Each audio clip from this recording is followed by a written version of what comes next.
επιμείνει ο Αμερικανός. Ο Ερμής, ο οποίος αναζητεί την πρώτη του νίκη μέσα στο σπίτι του. Ντάνιελς καλά το καλάθι, θα καρφώσει. Θα ξεσύγει ο Ερμής πάνω στον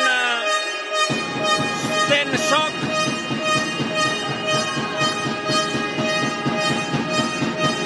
Στη γωνία σου 3 πόντων. Επιθετικό rebound από τον Μπέικερ. Μαστρογιαννόπουλος, Σοκ από την κορυφή, άστοχο και αυτό. Νέο επιθετικό rebound από τον Μπρίσκο. Ξανά Μαστρογιαννόπουλος. Έχει τον Μπράιαν μπροστά του. Επιλέγει το τρίποντο και αυτό άστοχο, και αυτή τη φορά θα πάρει το αμυντικό rebound ο Ερμής, που θα φύγει γρήγορα στην κόντρα και με τον Ζακ Μπράιαν. Ο Αμερικανός έχει τον Ντάνιελς. Ξανά Μπέικερ εκεί. Πολύ ωραία. Λάθος τελικά. Έχει τον Ντόμψον, κοντύτερος αντίπαλος ο Αμερικανός από τον Έλληνα power forward. Παίζει με Ντάνιελς. Πολύ ωραία προσπάθεια από τον Αμερικανό. Θα φτάσει. Βασιλόπουλος, πολύ ωραίο screen. Έψαξε ξανά τον συμπαίκτη του, ο οποίος τελείωσε. Διστάζει ο Ναούμις, κλείνει ο Βασιλόπουλος. Πήγε να περάσει πολύ ωραία στο πετανίδι, αλλά Ντάνιελς κλείνει στον Μπράιαν. Μπράιαν ξαναβλέπει τον Ντάνιελς, πολύ ωραία συνεργασία. Ελύσσεται πάρα πολύ ωραία. Σκορ Ναούμις των 3 πόντων είναι άστοχος.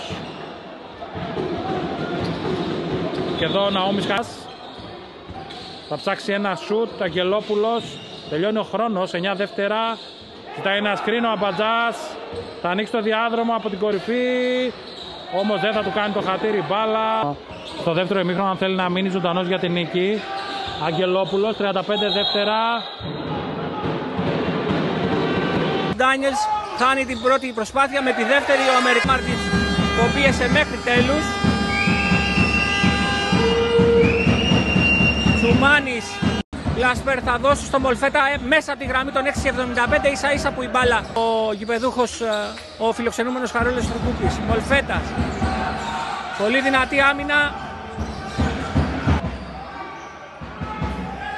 Βασιλόπουλος, ανεβαίνει ο Ντάνιελς να παίξει pick and roll. Έτσι θα γίνει και θα καρφώσει ο Αμερικανός.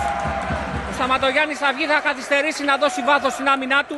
Πολύ ωραίο κάρφαμα, πολύ ωραίο assist από τον Φώτη Βασιλόπουλο. 40-35.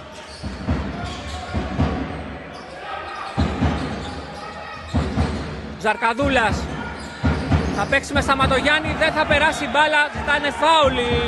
Μπράιαντ. Ξανά ο Ντάνιελς έχει πάρει θέση να παίξει τον απέναντι σέντερ. Τελικά θα έρθει τρίποντο και θα είναι εύστοχο.